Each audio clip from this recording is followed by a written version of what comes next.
Bueno,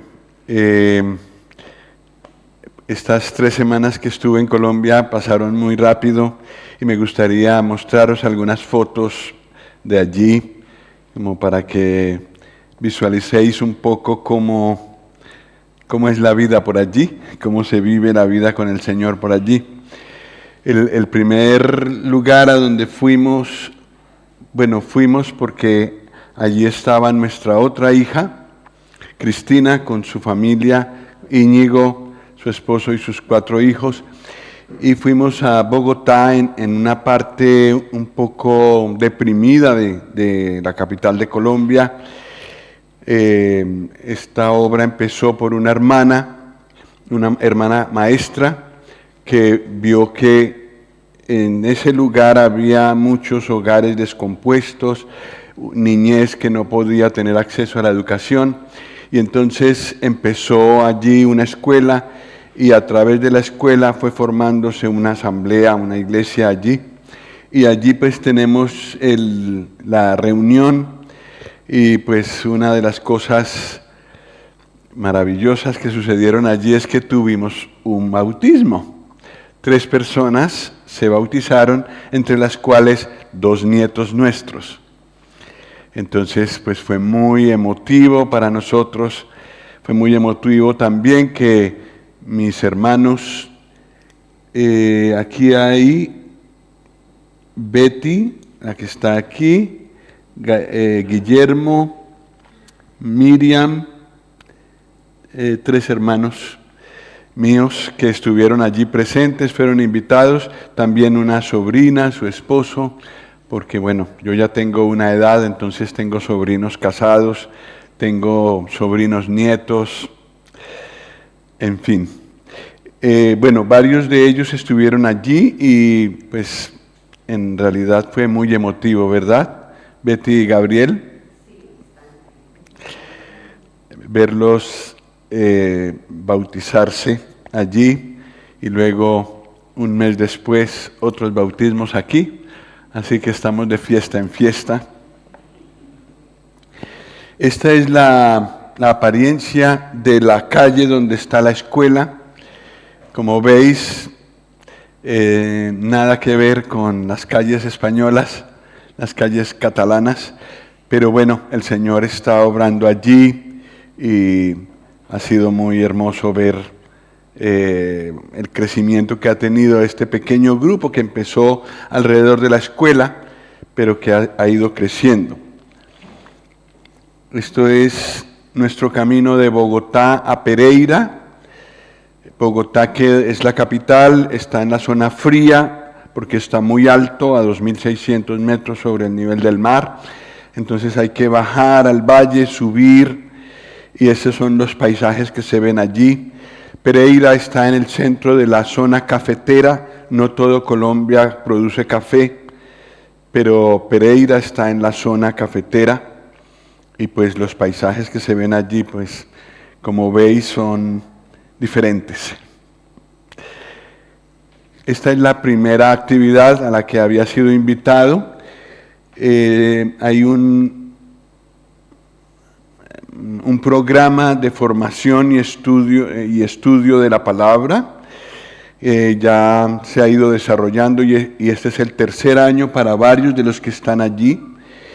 Y me invitaron a dar unas 18 clases sobre lo que dice la Biblia en cuanto a la iglesia. Muy interesante. Y pues el grupo no era muy grande, pero muy interesado. Fue muy interesante, y luego después tenía yo que ponerles algunas tareas de investigación en la palabra, sobre cómo debemos reunirnos, sobre todo lo que dice el Señor en cuanto a la iglesia. Para los especialistas, esto se llama eclesiología, es el estudio de la doctrina bíblica sobre la iglesia. Y cómo nos reunimos, cómo vemos que la palabra muestra que está organizada la iglesia y cómo debe funcionar. Después entonces tuvimos un tiempo de conferencia, y aquí me fotografié con los padres de unos hermanos que hay en Barcelona que nos acompañan en la reunión. Fue muy emotivo conocerlos, encontrarnos. Y bueno, hay mucha gente allí, unos 450 asistieron a lo que se llama la conferencia, que es más o menos lo mismo que hicimos aquí ¿cuándo fue? En Semana Santa, ¿no? Pero con muchas más personas, de muchos más lugares. Después tuvimos unos estudios bíblicos intensivos de 6 días de estudios bíblicos. Lo más intensivo fue el grupo de doctrina sobre la iglesia, pero estos también fueron bastante intensivos. Y allí fue muy bonito por primera vez contar con un grupo de Panamá. De estos jóvenes que hay aquí, los 3 varones están conectados con misiones. Uno de ellos, el que está de camisa rosa, pues me preguntó un poco lo que quiere decir la vida misionera. Fue muy emocionante hablar con él, un chico de unos 28 años y está pensando en dedicar su vida al Señor en el campo misionero. Entonces, muy interesante. Y a la derecha encontramos 2 hermanos líderes en Panamá. Están en una asamblea y pues quisieron ir a los estudios, les parecieron muy buenos, muy edificantes. Ellos están un poco solos en Panamá, entonces fue muy emotivo escucharlos. Y también para mí fue muy bonito ver un hermano mayor, más o menos de mi edad, y un joven, es el mismo de aquí. Ahora he olvidado su nombre, pero deseando trabajar juntos. No es fácil trabajar en personas de 2 generaciones, pero ellos trabajan en forma muy armoniosa y me llamó mucho la atención. Aparte de hermanos de Panamá, tuvimos esta pareja de Venezuela que hizo 2 días de viaje por tierra. No es tan fácil viajar desde Venezuela por avión, y ellos venían orando porque la frontera entre Venezuela y Colombia es inquieta. A veces está bien, a veces no. Ellos venían encomendándose al Señor y pasaron muy bien la frontera. En Colombia ha habido mucho éxodo de venezolanos, entonces empieza a haber como cierto rechazo. Pero el Señor les abrió camino y llegaron con sus 2 pequeños y estuvieron con nosotros todos los intensivos. Ahí se puede ver cómo se sirven las comidas allí. No es como aquí, que más o menos se tiene algo central y cada uno va cogiendo.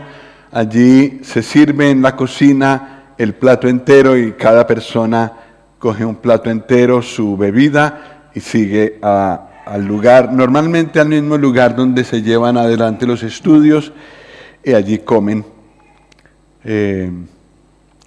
Bueno, fue muy bonito encontrar esta familia, y fue muy bonito ver Colombia, Panamá y Venezuela, y con mucho compromiso con el Señor, muy bonito. Luego pasamos a la ciudad donde nació Sonia y Sergio, Manizales. De esta asamblea salimos nosotros para España, encomendamos a la gracia del Señor. Esta asamblea, esta iglesia está muy en lo profundo de nuestro corazón. Entonces allí dimos un saludo. Allí estaba yo con la familia de mi hija y mi yerno. Y bueno, fue muy bonito volver a estar en ese lugar. Aquí se ve otra vista de esta iglesia. Cuando nosotros vinimos a España, este hermano aún no había recibido a Cristo en su corazón y ahora es uno de los ancianos allí. Entonces, un gozo ver a este hermano. Y bueno, finalmente, esta es la familia de nuestra otra hija, Cristina Íñigo, un vasco en Colombia, trabajando para el Señor, y los 4 hijos. Y se nota que el suegro está muy contento. No fue muy especial esta vez porque compartimos estudios en 2 de los eventos.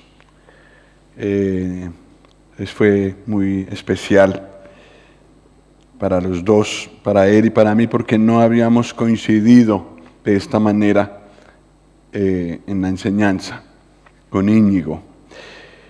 Y esta es mi familia, la familia Villamil, digamos, algunos que fueron a despedirnos al aeropuerto, mi hermana y mi cuñado que venían, y sus hijos, y también 2 hermanas nuestras, Miriam, la mayor de todos, Mari, la que sigue, y bueno, Betty, que fue la que vino en el viaje. Aparte, pues estoy yo, el cuarto, y faltan 2 hermanos que no están allí. Bueno, pues gracias por vuestras oraciones. El Señor nos ayudó, tuvimos muy buenos momentos allí, en todos los sentidos. El Señor nos guardó en los muchos kilómetros. Allí Colombia es muy grande, hay que ir muchos kilómetros, y el Señor nos guardó en todo eso. Y quisiera encomendar vuestras oraciones a Íñigo y a Cristina. Por la salud de Cristina, tienen que cambiar de ciudad. Ellos vivían en Bogotá, pero a causa de la altura, Cristina se enferma de los pulmones con frecuencia. Entonces, ahora van a otra ciudad que es como la 4ª o 5ª en tamaño de Colombia, y se llama Bucaramanga, tiene un nombre muy largo, pero entonces ahora ellos van allí a servir. Entonces, si os acordáis de ellos, Íñigo, Cristina, Tomás, Nahara, Natán y Adalí, nuestros nietos mayores. Bueno, hay algunos más intermedios, pero sí, en esa familia están nuestros 2 nietos mayores. Bueno, eso por una parte. Y ahora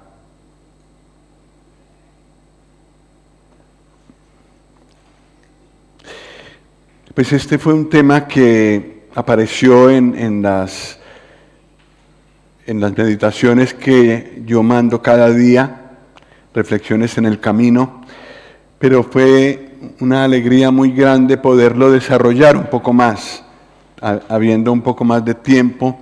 Entonces, allí tuvimos 5 horas para estudiar este tema. Y con la ayuda de varios, porque hubo entusiasmo por este tema,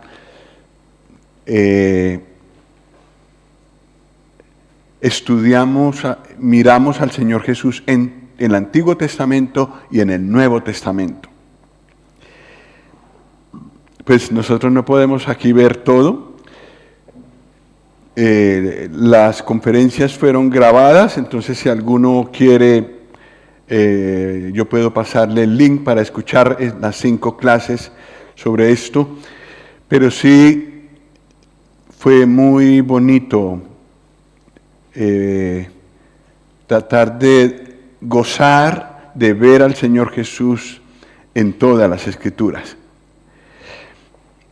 Y una de las cosas que quería yo tratar era, que tenía en mi corazón, y yo creo que era del Señor, es por qué es bueno o por qué es necesario ocuparnos del Hijo de Dios. Esto para todos los creyentes. Por eso me pareció conveniente que lo miráramos aquí también. Hay algunas razones que yo personalmente he visto por las cuales deberíamos los creyentes ocuparnos del Señor Jesús más. Una está en Juan 17:3. Bueno, este es un versículo que vale la pena repetir, que todos lo repitamos. Entonces propongo que me acompañéis en esta lectura. Juan 17:3. 1, 2, 3. Y esta es la vida eterna, que te conozcan a ti, el único Dios verdadero, y a Jesucristo a quien has enviado. ¿Qué es la vida eterna? La vida eterna no es solo una vida muy larga, sin fin, es una calidad de vida. Y nosotros los creyentes tenemos este privilegio de vivir, de crecer en esa vida. ¿Y cómo crecemos en esa vida eterna? Pues conociendo al Padre y conociendo al Señor Jesucristo. Pues nosotros hemos recibido la vida eterna y esa vida nos acompañará por siempre. Por siempre. Es la que tendremos allí en la gloria con el Señor. Pero ya ha empezado aquí esa vida. Y en esa vida deberíamos crecer. Y una manera como veo que podemos crecer en esa vida para gozarla más, para sentirnos más y más ya en el cielo, es ocuparnos del Señor Jesús. Nos da vida, eso nos llena de vida, eso alimenta la vida eterna que tenemos en Cristo. Sí, la vida eterna es longitud, es verdad, porque no termina. Es una cosa que no termina, larga, que no termina, pero también es una calidad de vida. Filipenses 3, del 4 al 10. Aquí tenemos el ejemplo de un creyente. Es el apóstol Pablo. Y pareciera que Pablo hubiera tenido enfrente el versículo de Juan 17 que hemos leído. Por todo lo que dice aquí desde el versículo 4. Dice Filipenses 3, versículo 4, aunque yo tengo también de qué confiar en la carne. Si alguno piensa que tiene de qué confiar en la carne, yo más. ¿Y de qué cosas podía gloriarse Pablo? ¿Me ayudáis? Versículo 5, circuncidado al 8º día, ¿qué más? Del linaje de Israel, de la tribu de Benjamín, hebreo de hebreos, en cuanto a la ley, fariseo, en cuanto a celo, súper perseguidor de la iglesia, en cuanto a la justicia que es en la ley, irreprensible. En cuestión de país, pertenecía al país más importante de esta tierra para Dios. En cuanto a familia, tenía bien identificada su familia, la familia de Benjamín, una de las tribus fieles, es decir, muy especial en cuanto a la tribu a la que pertenecía, Benjamín. En cuanto a religión, inmejorable, fariseo. Muy bien de religión estaba este hombre. Y en cuanto, esto también es muy interesante, en cuanto a justicia que es en la ley, irreprensible, es decir, era obediente a los mandamientos del Señor. Sin embargo, eso no lo satisfacía. En cierto momento el apóstol Pablo se encuentra con el Señor y se da cuenta que en el Señor encuentra una justicia mucho mayor y un motivo de vida mucho más alto que todo lo que él tenía por familia natural. Pero dice el versículo 7, pero cuantas cosas eran para mí ganancia, las he estimado como pérdida por amor de Cristo. Y ciertamente aún estimo todas las cosas como pérdida. ¿Por qué razón? ¿Por qué razón? ¿Me ayudáis? Por la excelencia del conocimiento de Cristo Jesús, mi Señor. Juan 17:3, en ejecución. Le importaba, él necesitaba despojarse de todas esas cosas para enfocarse en el Señor Jesús y conocerlo. Por la excelencia del conocimiento de Cristo Jesús, mi Señor, por amor del cual lo he perdido todo y lo tengo por basura. Y a los que les gusta investigar un poco más el idioma original, descubrirán que basura, el sentido de la palabra original es estiércol. Lo he perdido todo y lo tengo por estiércol para ganar a Cristo. Todas esas cosas que eran medallas de Él, que lo hacían ser una persona muy especial en esta tierra, todo esto a la basura. Y lo tenía como detestable. Ahora quería concentrarse en conocer a Cristo. Versículo 9, y ser hallado en Él, no teniendo mi propia justicia que es por la ley, sino una justicia mucho mayor, la que es por la fe de Cristo, la justicia que es de Dios por la fe. La que él tenía por la ley era de él, pero nada que ver con la justicia que es de Dios por la fe. Versículo 10, pero Pablo, por favor, ya nos has hablado de que quieres conocer a Cristo. Pero en el versículo 10 vuelve a decirlo, a fin de conocerle y el poder de su resurrección y la participación de sus padecimientos, llegando a ser semejante a él en su muerte, si en alguna manera llegase a la resurrección de entre los muertos. ¿Anhelaba Pablo conocer al Señor Jesús? Con todo su ser. Y aunque para eso tuviera que renunciar a todo lo que él era en sí mismo, él con gusto lo hacía para conocer a Cristo.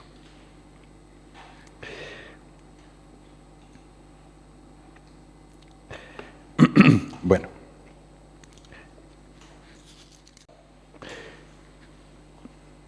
Segunda Corintios 3:18, si algún hermano lo puede leer en forma clara, por favor.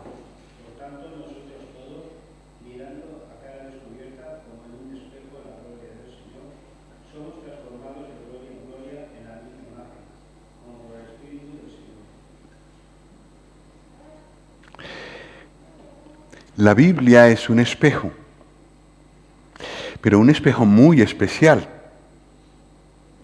Nos muestra dos imágenes. Una, de la que habla Santiago, es mi propia imagen. Y me dice todos mis defectos, todo lo que soy, sin mentirme. Eso es la Biblia, un espejo. En él se ve reflejado mi rostro, se ve reflejada mi vida, se ve reflejado mi corazón. No miente. Si tiene que decir las cosas, las dice. Es un espejo muy fiel. Pero aquí, este espejo nos refleja otra imagen. ¿Cuál?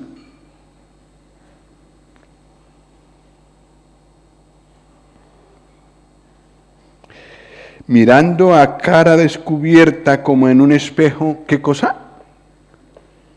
La gloria del Señor. No sé cómo funciona este espejo. No sé, hay muchos espejos, ¿no? Pero este es muy especial. Es capaz de reflejar mi imagen sin negarme nada y es capaz de ver la imagen a la que tengo que llegar, la imagen de Cristo. Eso es la Escritura para nosotros. Y lo que quiere el Señor decir, y esto lo escribió también Pablo, es que mirando a cara descubierta, despojados de nuestras propias glorias, de nuestros propios razonamientos, mirando a cara descubierta en la palabra, la gloria del Señor, ocurre algo muy especial. Somos transformados de gloria en gloria en la misma imagen. Muy especial este espejo.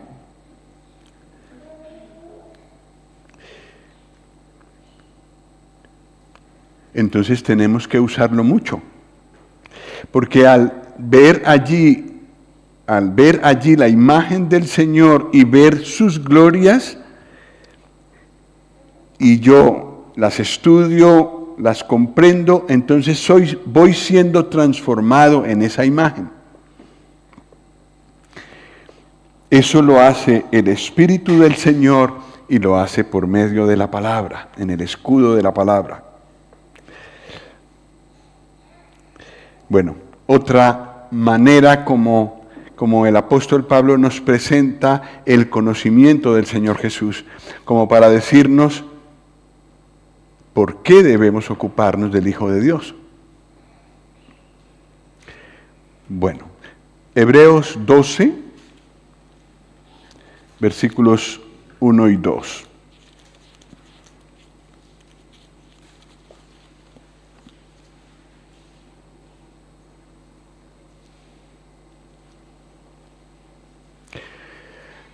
Voy a leer, si me permitís, el versículo 1 y vosotros leéis el 2, el más bonito. Hebreos 12, 1 y 2.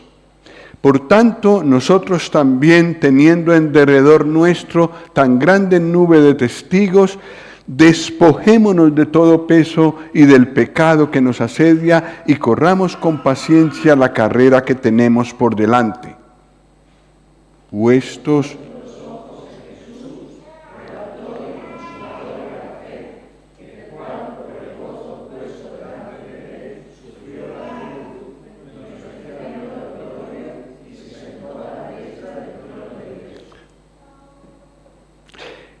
mirando en el espejo de la palabra a alguien que, que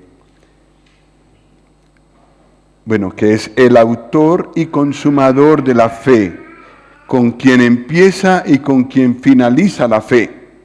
Y no solo eso, sino que él, mirando por detrás de la cruz al gozo que había después de la cruz, sufrió la cruz menospreciando el oprobio y se sentó a la diestra del trono de Dios.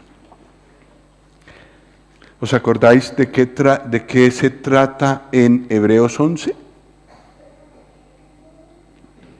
Los héroes de la fe. ¿Cuántos? Bueno, no sé si alguno de nosotros los ha contado, son muchos. Pero Hebreos 12 nos dice, pero no os quedéis mirando ahí. Ellos son testigos de lo que puede hacer Dios. Ellos dan testimonio de cómo funciona la fe. Pero nuestra meta no son ellos, no es Noé, no es Moisés, es Cristo, mirarlo a Él. Despojándonos de todo peso, de todo pecado, cosas que nos estorban, corramos con paciencia, puestos los ojos en Jesús. El fijar nuestros ojos en Él, en contemplarlo, en el contemplarlo a Él en la palabra, eso nos transforma. De gloria en gloria vamos pareciéndonos más y más a Él. Bueno, y un versículo que hemos leído, este sí creo que lo hemos leído muchas veces aquí. Lucas 24, 44 dice el Señor: estas son las palabras que os hablé estando aún con vosotros, que era necesario que se cumpliese todo lo que está escrito de mí en la ley de Moisés, en los profetas y en los salmos.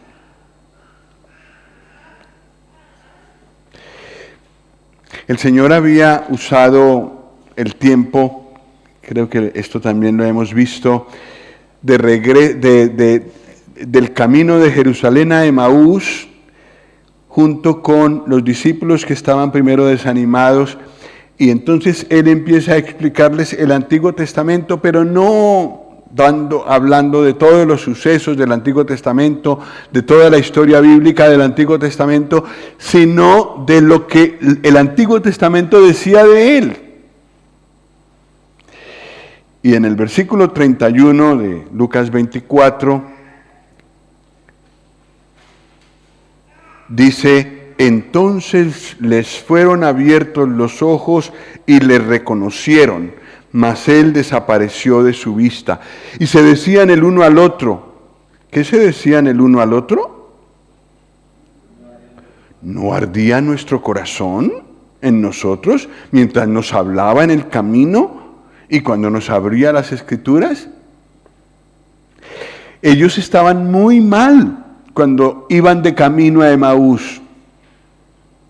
Pero de repente alguien se les acerca, ellos no sabían que era el Señor mismo, se les acerca, empieza con esta clase magistral y ellos empiezan a sentir que su corazón arde.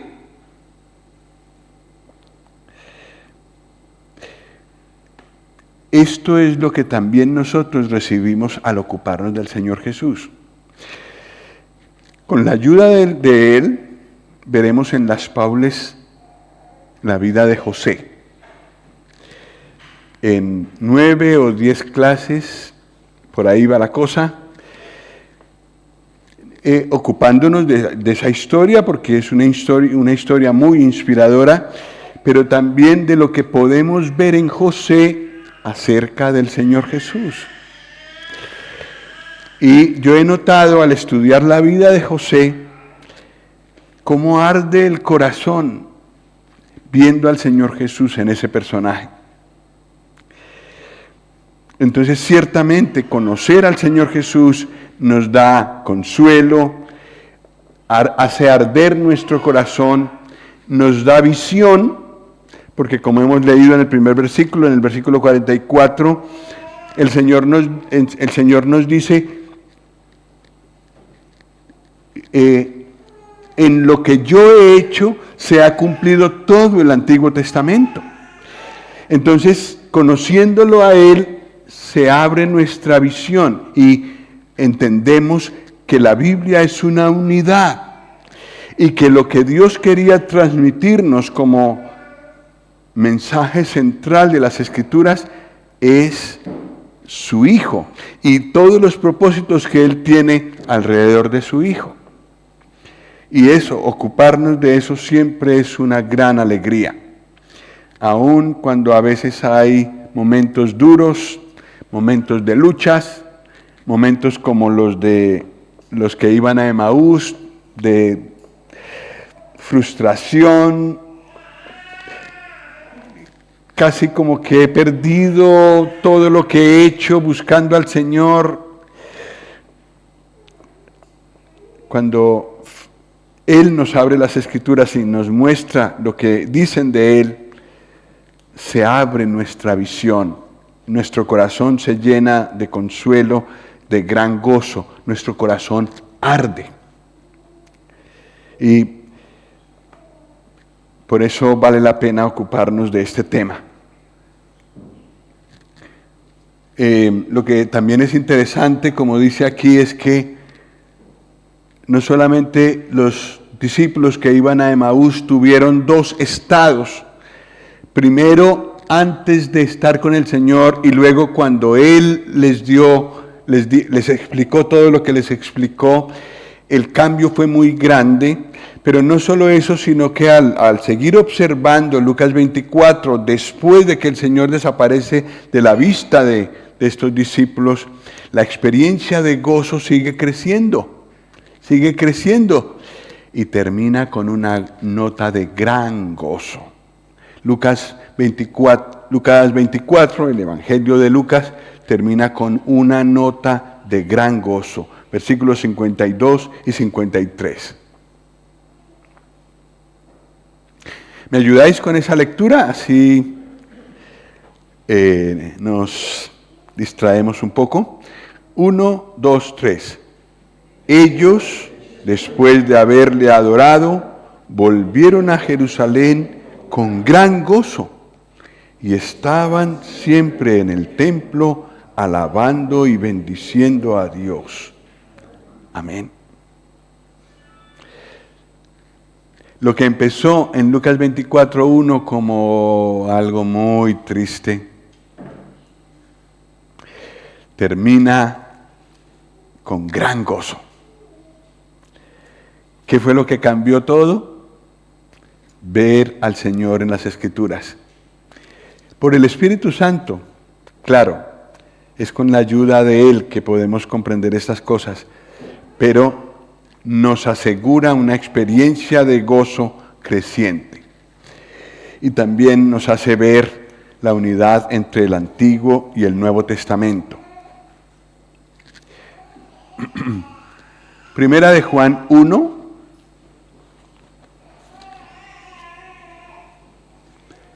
versículos del 1 al 3.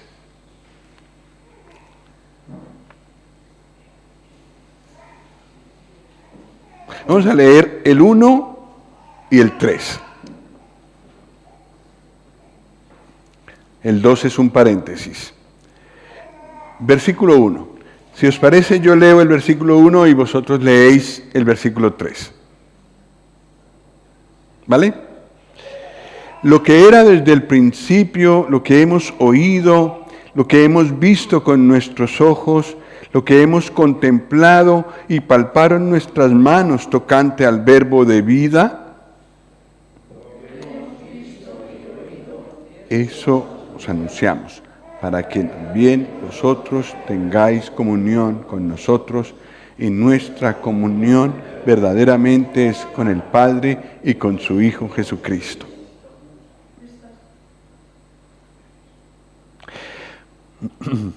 ¿Qué fue lo que el apóstol Juan escribió? Lo que él vio, oyó y palpó. Un testigo en todo rigor. Habló de cosas que conocía. Y entonces les escribe a los creyentes y dice: lo que hemos visto y oído, eso os anunciamos. ¿Con qué objetivo? Con el objetivo de que tengáis comunión con nosotros. Y nuestra comunión es verdaderamente con el Padre y con su Hijo Jesucristo. Esa misma experiencia que Juan está transmitiendo aquí, nosotros también la podemos transmitir, la podemos vivir, ayudándonos unos a otros a ver al Señor Jesús, dando testimonio de lo que nosotros hemos visto en persona. Nosotros no lo hemos visto a Él con estos ojos, pero nosotros sí hemos experimentado lo que es vivir con Él. Y de eso podemos hablar con otros. De tal manera que esos otros puedan tener comunión con nosotros y que podamos tener todos juntos comunión con el Padre y con su Hijo Jesucristo.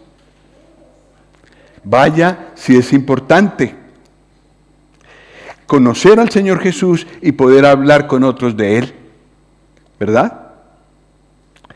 Entonces, el objetivo de esta diapositiva era preguntarnos: ¿debemos ocuparnos del Hijo de Dios?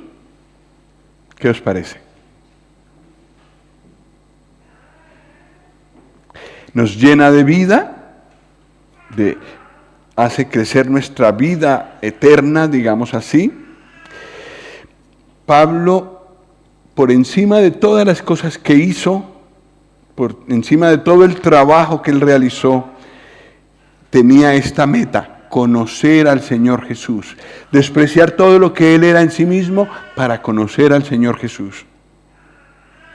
Luego él mismo escribió en 2 Corintios 3:18 que viendo en la palabra las glorias del Señor Jesús, esas glorias van entrando en nosotros y vamos cambiando, pareciéndonos a Él. También hemos visto en Lucas 24 cómo arde el corazón cuando nos ocupamos de Él. En el Antiguo Testamento, por ejemplo. Y también nos podemos transmitir esa vida a otras personas, ¿cierto?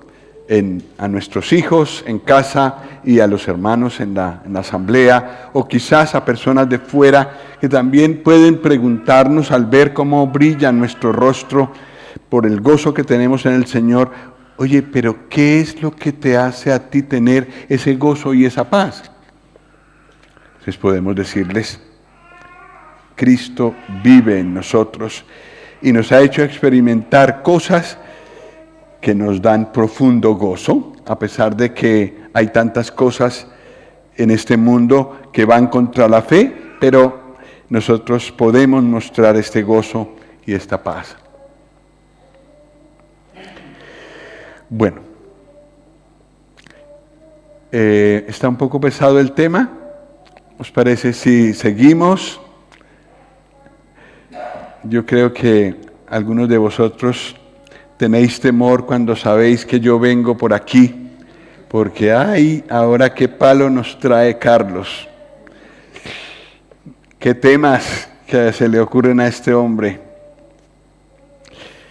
Sí. Tengo 2 diapositivas más. Bueno, ¿cómo encontramos al Señor Jesús en el Antiguo Testamento? Antes de continuar con el desarrollo de esta diapositiva, quizás alguno de vosotros puede decir cómo se puede encontrar al Señor Jesús en el Nuevo Testamento, de qué maneras lo vemos allí. ¿De qué manera lo debió presentar el Señor Jesús allí a los que iban a Emaús?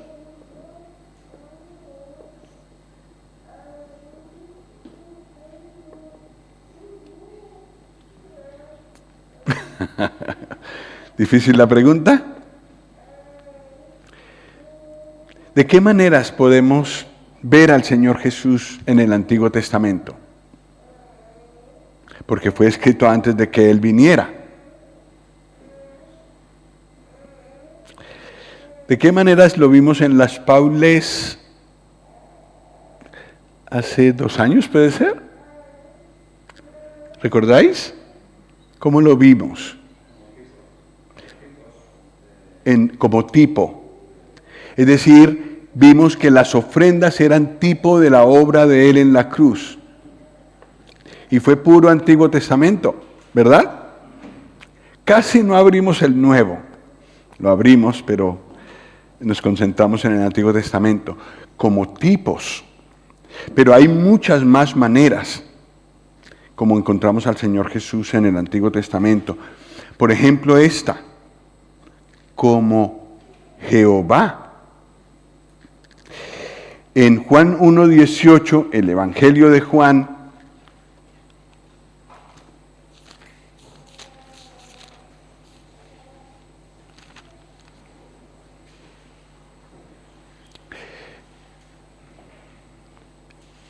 ¿cómo empieza diciendo este versículo? Versículo 18, Juan 1:18.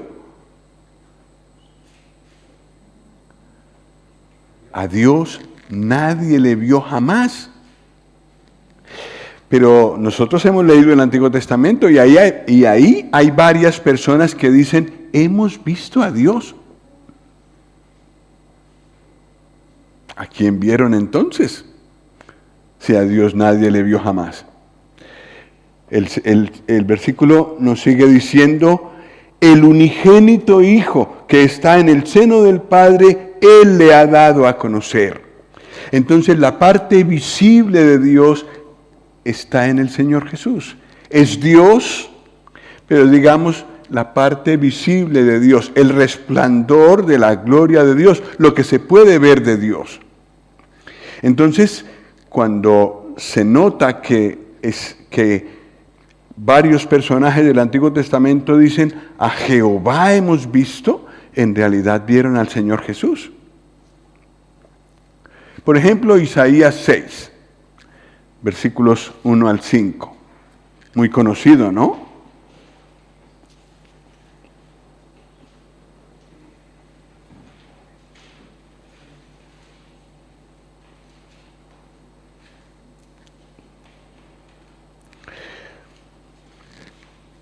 Es un momento muy crítico para Isaías cuando él escribe esto.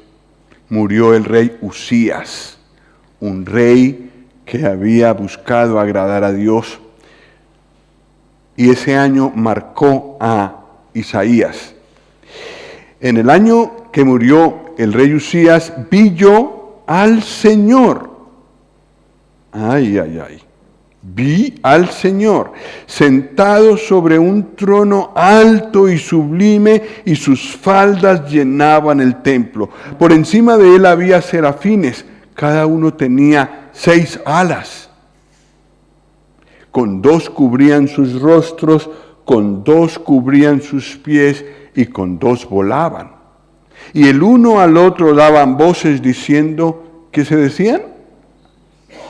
Santo, Santo, Santo, Jehová de los ejércitos, toda la tierra está llena de su gloria. Y los quiciales de las puertas se estremecieron con la voz del que clamaba, y la casa se llenó de humo. ¿A quién vio Isaías? Al Señor. Y resulta que en Juan 12,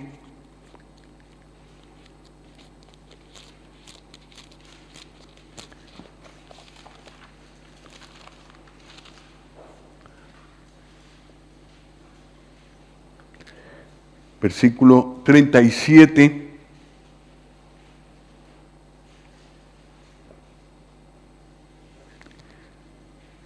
Juan 12, versículos 37 y 41. Bueno, pero a pesar de que había hecho tantas señales delante de ellos, no creían en él, para que se cumpliese la palabra del profeta Isaías, que dijo lo que está ahí enseguida. Y cuando lo dijo, dice el versículo 41, Isaías dijo esto cuando ¿qué? Cuando vio su gloria y habló acerca de él. Cuando vio la gloria del Señor Jesús, allí en Isaías 6. Si a Dios nadie le vio jamás, e Isaías vio a Dios, vio al... ¿Cómo es que dice allí? Han visto mis ojos, eso lo dice en el versículo 5 que no leímos. Entonces dije, ay de mí, estoy otra vez en Isaías 6, versículo 5. Entonces dije, ay de mí que soy muerto, porque siendo hombre inmundo de labios y habitando en medio de pueblo que tiene labios inmundos, han visto mis ojos al Rey, Jehová de los ejércitos. Y Juan nos dice después, años después, Isaías dijo esto cuando vio su gloria y habló acerca de él. El Jehová que vio Isaías era el Señor Jesucristo. Entonces, a veces el Señor se presentó de manera clara como Jehová en el Antiguo Testamento, y así lo podemos ver varias veces en el Antiguo Testamento. Pero también lo vemos, bueno, este es otro ejemplo que hay, en el Salmo 136 se le llama a él el Señor de los Señores. Y ese título se vuelve a repetir en Apocalipsis 19, Rey de Reyes y Señor de Señores. Entonces se trata de la misma persona del Salmo 136.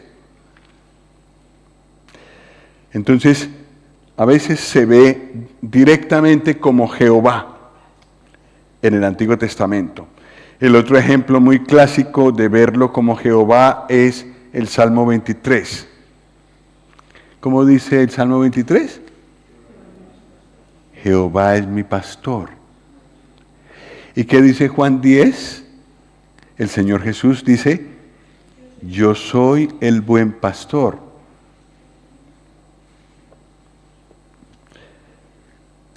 El Señor Jesús se presenta muchas veces en el Antiguo Testamento como Jehová. Y muchas veces cuando lo vemos allí como Jehová, en realidad estamos viendo al Señor Jesús. Pero también una cosa que es muy curiosa es viendo al Señor Jesús como parte del Dios Trino, como una persona del Dios Trino, no como parte. El Señor Jesús no es una parte de la Trinidad, es una persona de la Trinidad.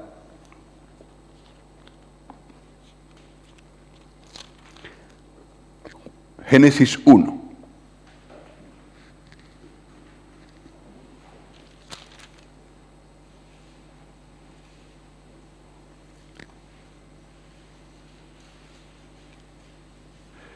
¿Alguien sabe de memoria Génesis 1:1? ¿Lo podemos decir de memoria varios de nosotros? 1, 2, 3. En el principio creó Dios los cielos y la tierra. Sencillo. Bueno, los que conocen el idioma hebreo se dan cuenta de que aquí hay una conjugación un poco especial. En el principio creó, eso es singular, y después dice Dios, y Dios es plural.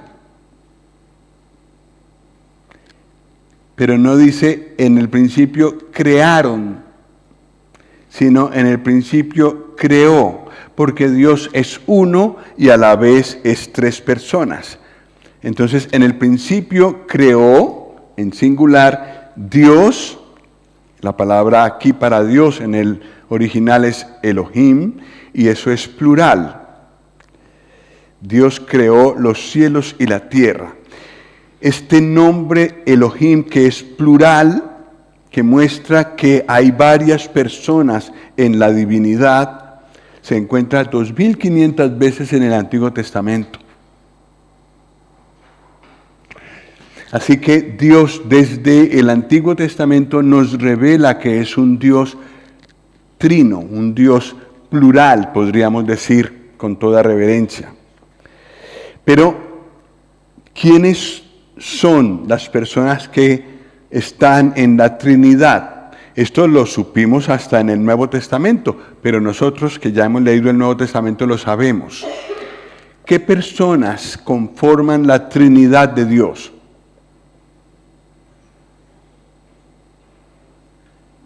El Padre, el Hijo y el Espíritu Santo. Y en este acto creador de los cielos y la tierra estaban los tres.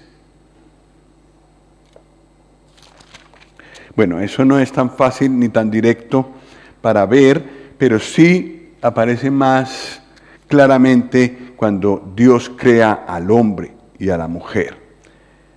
Versículo 26 de Génesis 1. Entonces dijo Dios, ¿qué dijo Dios? Hagamos. Dijo, singular, hagamos, plural. Entonces dijo Dios, hagamos al hombre a nuestra imagen,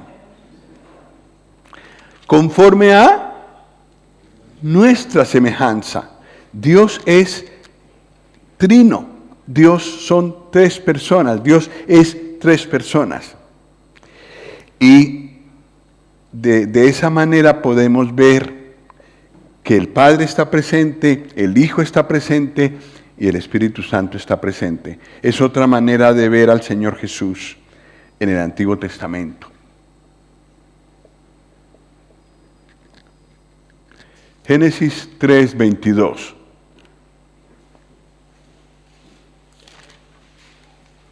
¿Quién nos puede leer Génesis 3:22, por favor? Y dijo Jehová Dios: He aquí el hombre es como uno de nosotros, sabiendo el bien y el mal. Ahora pues, que no alargue su mano y tome también del árbol de la vida y coma y viva para siempre. Dijo en singular, Jehová Dios, he aquí el hombre es como uno de nosotros. Ahí está el Padre, el Hijo y el Espíritu Santo. Entonces también de esta manera encontramos al Señor Jesús varias veces en el Antiguo Testamento, como una persona del Dios Trino. Bueno, el otro ejemplo es cuando la Torre de Babel, Dios habla y dice, descendamos y confundamos, habla en plural. Y un caso más, el de Isaías, donde el Señor dice, ¿quién irá por nosotros? ¿Y qué dijo Isaías? Heme aquí, envíame a mí. Entonces en varios lugares del Antiguo Testamento se puede ver al Señor Jesús como una persona del Dios Trino.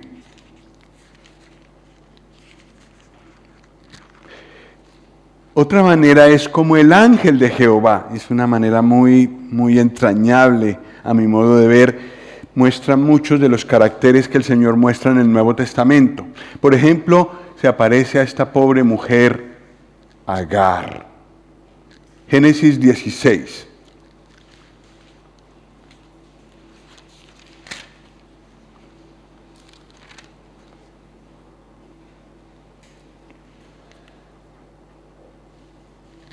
La historia empieza en el versículo 6 y corre hasta el versículo 13.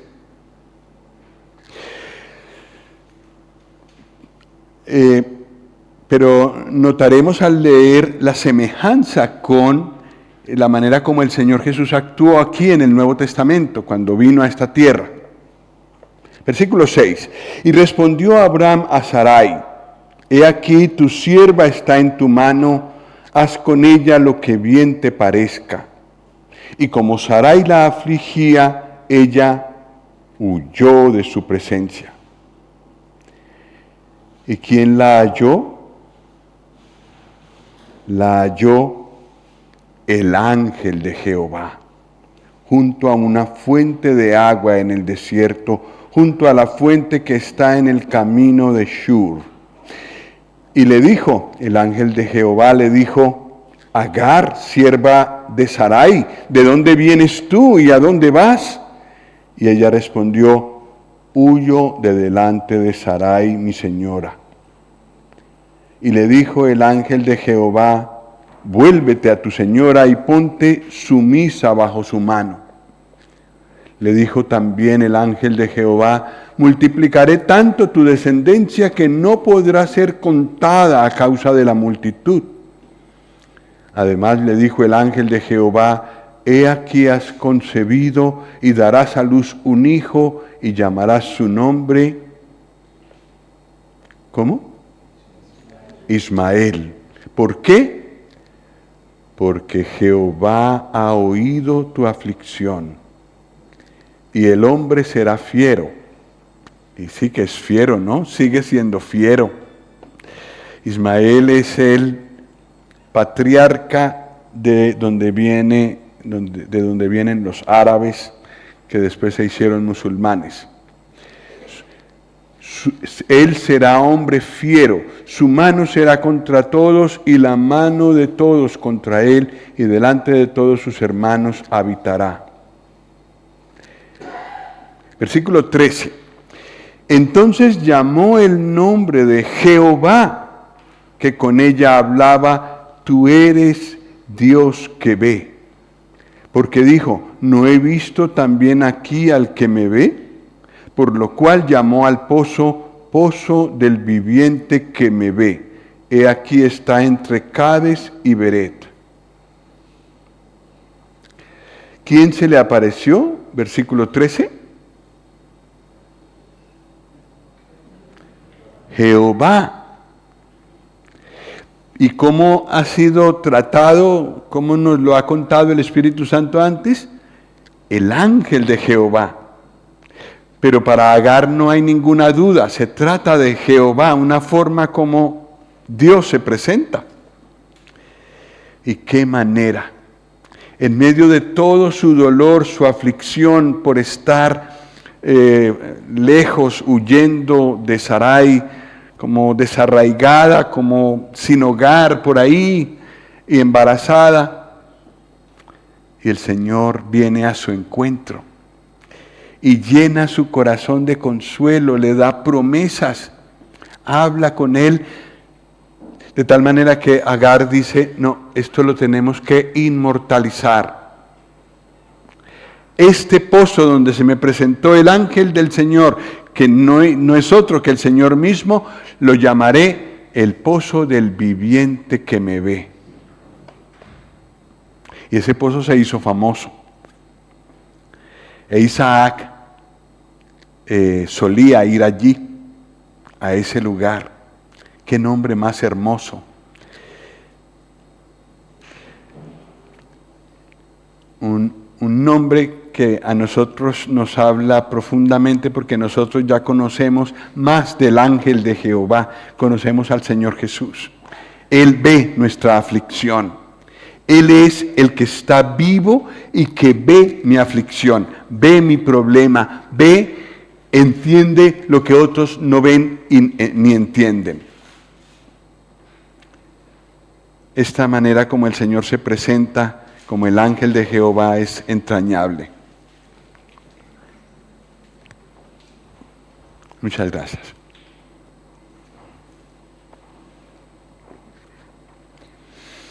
El ángel de Jehová no siempre se presenta en gracia como se presentó aquí con Agar, también se presenta a veces juzgando, porque el Señor Jesús es lo uno, es el Salvador, pero también es el juez.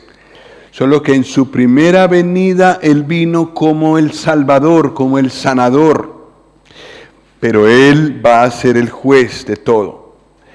El ángel de Jehová tiene ambos caracteres, nos muestra ambas facetas de Él.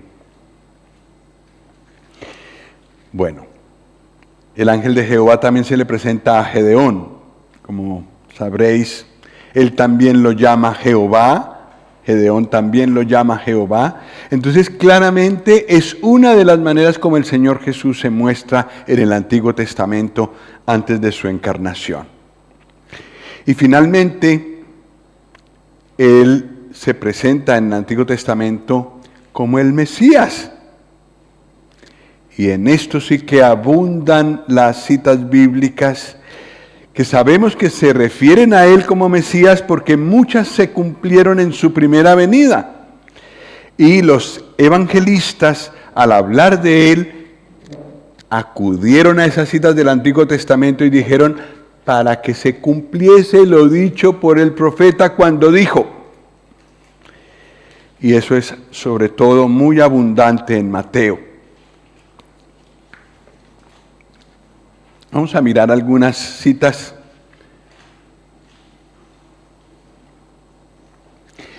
En realidad, bueno, esto no es nuevo para nosotros. En realidad, toda la vida, la primera venida del Señor y también toda la segunda venida del Señor en gloria, toda está profetizada. Toda se puede trazar por medio de los profetas del Antiguo Testamento. Isaías, por ejemplo, que nosotros hemos estudiado antes, nos habla de su nacimiento. Isaías 7:14, muy conocido.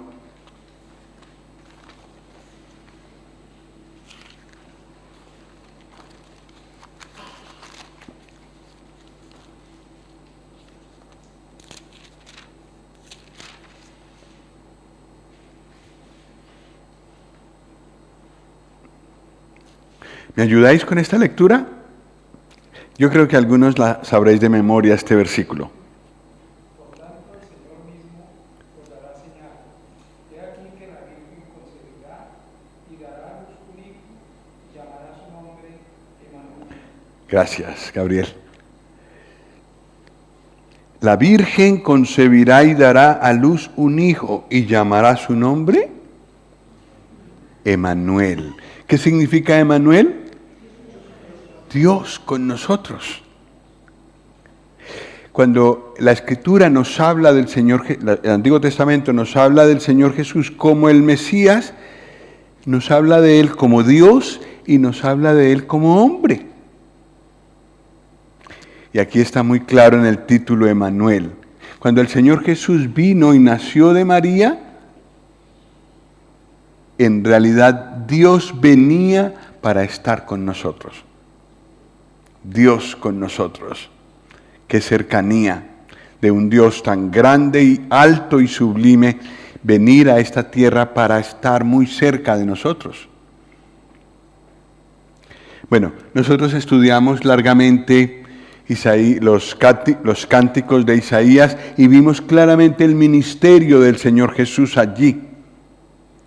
Muy claramente, como si fuera otro evangelista más, Isaías. Pero también en Isaías está predicho el rechazo, la muerte vicaria del Señor Jesús, es decir, la muerte por otras personas y su sepultura. En Isaías 53, que también hemos estudiado aquí muy detalladamente. Isaías 53, vamos a leer el versículo 6. ¿Os parece? Y esta vez lo leemos todos. 1, 2, 3. Todos nosotros nos descarriamos como ovejas. Cada cual se apartó por su camino, mas Jehová cargó en él el pecado de todos nosotros. El siervo, el mismo siervo del que se nos había hablado en el capítulo 42, el siervo que llegará, que pondrá paz y traerá justicia a todas las naciones, él mismo es la víctima que muere en lugar de nosotros. Su sacrificio es vicario, su muerte es vicaria. También leemos aquí de su sepultura, leemos aquí de su rechazo. Es decir, casi todo lo que le pasó a él lo podemos ver en Isaías. Y hay otro profeta, el profeta Zacarías, en el que también se puede ver casi todos los detalles de la vida del Señor Jesús. El Mesías de la profecía, y es presentado como Dios y como hombre.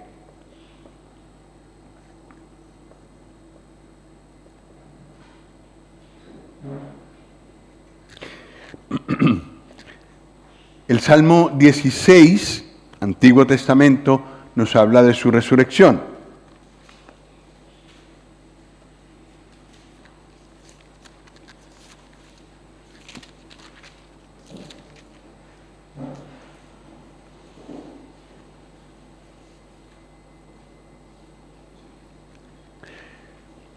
¿Alguien nos lee, por favor, los versículos 9 al 11? Se alegró por tanto mi corazón y se gozó mi alma. Mi carne también reposará confiadamente, porque no dejarás mi alma en el Seol, ni permitirás que tu santo vea corrupción. Me mostrarás la senda de la vida. En tu presencia hay plenitud de gozo, delicias a tu diestra para siempre. El apóstol Pedro usa esta misma porción para mostrar la resurrección del Señor y mostrar que estaba predicha. Y también nos dice que el Señor Jesús está a la diestra de Dios y que goza allí de delicias a la diestra de Dios para siempre. Resurrección, ascensión, glorificación en estos versículos. Estamos siempre en el Antiguo Testamento. Pero miremos el Salmo 110.1, que es magistral. Salmo 110:1.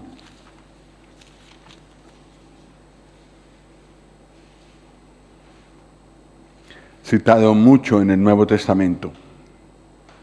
Salmo 110:1. ¿Alguien nos lo lee, por favor? Jehová dijo a mi Señor, siéntate a mi diestra hasta que ponga a tus enemigos por estrado de tu mano. Aquí su glorificación nos da, es decir, este versículo nos da más detalles de su glorificación. Una de las cosas que el Señor espera al estar sentado donde está sentado ahora, a la diestra de Dios, es el sometimiento de todos sus enemigos.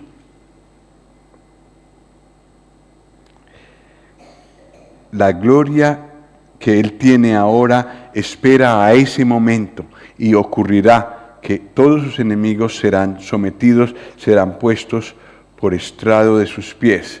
Es decir, Él podrá pisar encima de todos. Bueno, ¿cómo encontramos al Señor Jesús en el Nuevo Testamento? Como Mesías, como aquel que está cuidando constantemente a los creyentes hoy, que Él está en gloria, el Salmo 23. Que aunque está en el Antiguo Testamento, ha sido el compañero fiel de muchos creyentes en el Señor Jesús. Y muchos de los creyentes del Nuevo Testamento lo han aprendido de memoria porque encuentran allí tanto consuelo. El Salmo 23, el Señor Jesús en el Antiguo Testamento.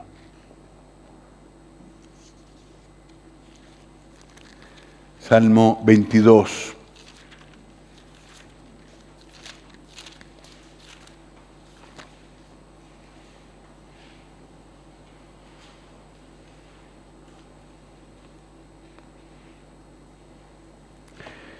El Salmo 22 habla de los sentimientos del Señor Jesús en la cruz. Eso, los primeros versículos. Pero de repente, después de narrar todos esos sufrimientos, hay una pausa y dice el versículo 22, anunciaré tu nombre a mis hermanos, en medio de la congregación te alabaré. Sorprende mucho este versículo, citado en Hebreos. Los creyentes somos los hermanos del Señor Jesús. Y cuando nos reunimos para adorar a Dios, Él está en el centro, en medio de la congregación, alaba a Dios el Padre. Eso dice aquí. Eso es muy actual, eso lo acabamos de vivir en la reunión anterior a esta. Alabamos a Dios y el Señor Jesús está en el centro. En medio de la congregación te alabaré. Esto es Antiguo Testamento, pero muy claramente aplicado a este tiempo. El Señor Jesús actuando en este tiempo. Bueno, pues hay más cosas.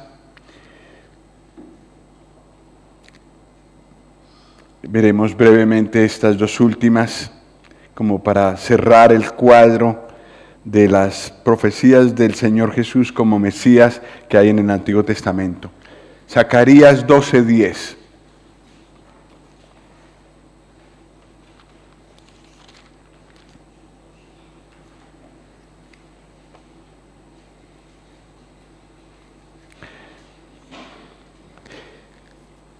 Bueno, nosotros somos de los creyentes que creemos en la en el arrebatamiento, la gran tribulación, y creemos que al final de la gran tribulación habrá un gran arrepentimiento en Israel y se afligirán delante del Señor Jesús, a quien verán. Y de esto habla Zacarías 12:10, de ese tiempo. Y dice, y derramaré sobre la casa de David y sobre los moradores de Jerusalén espíritu de gracia y de oración.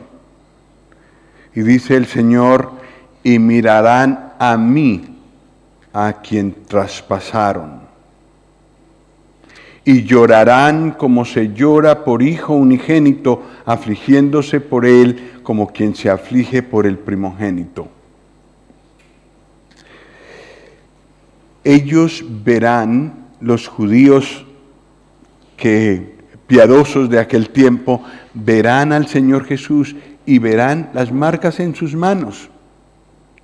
Y reconocerán que esas marcas, ese traspasamiento de sus manos y sus pies, lo ocasionaron ellos. Y llorarán. Y llorarán con un llanto muy profundo, como el que llora por el hijo único y como quien se aflige por el primogénito. Allí lo reconocerán. ¡Ah! Así que el que nosotros crucificamos allá en el Gólgota, era el Mesías y no lo habíamos reconocido. ¡Qué dolor!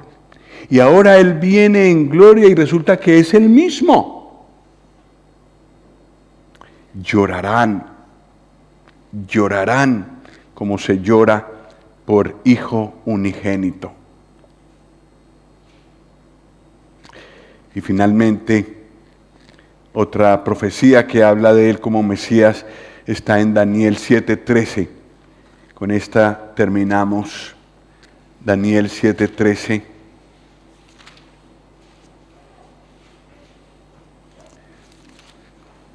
Y 14.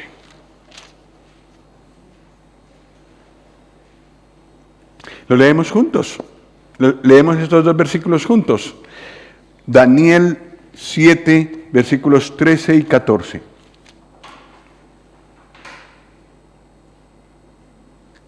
Miraba, 1, 2 y 3.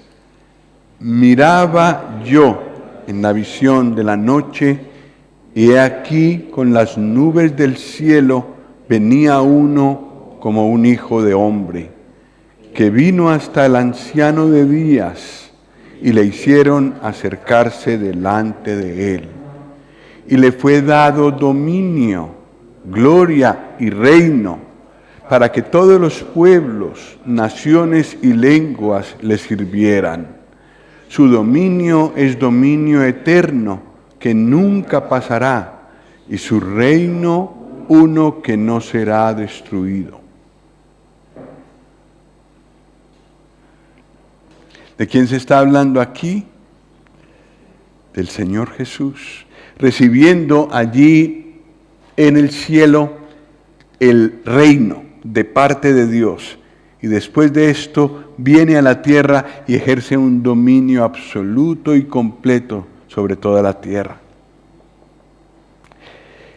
No hemos tocado el Nuevo Testamento y tenemos todo el historial del Señor Jesús. Él es el Mesías de la profecía y hay muchas más citas bíblicas que se cumplen claramente en Él como el Mesías. Mi otro yerno, Íñigo, presentó esto en los estudios que hubo allí en Colombia, las profecías que se cumplieron y que solamente las que se encuentran en Mateo. Todas estas profecías se cumplieron y eran profecías del Mesías, del Señor Jesús. Así que en el Antiguo Testamento encontramos una gran riqueza de detalles en cuanto al Señor Jesús. En Colombia hicimos un cuadro, no lo tengo aquí a la mano, pero hicimos un cuadro con todos los libros del Antiguo Testamento. Y fuimos poniendo en diferentes categorías las profecías, bueno, algunas de las muchas profecías que hay, tratando de mirar todos los detalles que hay. Y la verdad es que la experiencia fue muy hermosa, ocuparnos de esto. Y un hermano de los que estaba allí escuchando esto dijo: hermano, yo te propongo que hagamos de esto un libro. Y se podría llamar Cristo en el Antiguo, no, Cristo en todas las Escrituras, porque no solamente es el Antiguo Testamento, sino también el Nuevo Testamento. Pues se entusiasmó mucho el hermano y entonces me puso a poner estas clases en forma de libro. Voy a ver cuándo encuentro el tiempo para perfeccionar esto. Pero es verdad, hay tal riqueza que se puede hacer un libro, que nos puede servir de devocional, que nos puede servir para ayudarnos a profundizar en esa gloriosa persona que es el Señor Jesús. A ver, con el título que empezamos, Cristo en todas las Escrituras. Pues espero haber transmitido algo del entusiasmo que el Señor ha despertado en mí ocupándome de este tema. Y no sé si alguna vez podemos mirar otros detalles, tanto en el Antiguo como en el Nuevo Testamento. Pero lo importante que quería transmitir hoy es importante ocuparnos del Señor Jesús. ¿Verdad que esto lo he transmitido? Pues el Señor nos ayude para dedicarnos a este tema tan glorioso. Muchas gracias y dejo a un hermano local que nos pueda guiar en una oración final.